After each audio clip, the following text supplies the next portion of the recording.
nitatia pumzi ndani yenu nanyi mtaishi. Akaniambia, mwanadamu, je, mifupa hii yawezaje kuishi? Nami nikajibu, e Bwana Mungu, wewe wajua. Nami nitatia mishipa juu yenu, nitaleta nyama iwe juu yenu, na kuwafunika ngozi na kutia pumzi ndani yenu, nanyi mtaishi, mjue kwamba mimi ndiye Bwana. Bwana aiambia mifupa hii maneno haya, tazama, nitatia pumzi ndani yenu nanyi mtaishi. Akaniambia, mwanadamu, je, mifupa hii yawezaje kuishi?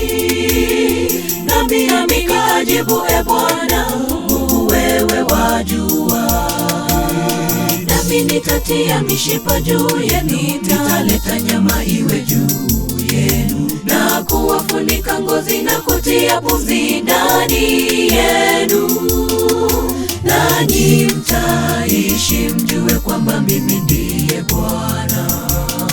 Basi nikatabiri alivyoniamuru, pumzi ikawaingia, wakaishi, wakasimama kwa miguu yao, jeshi kubwa.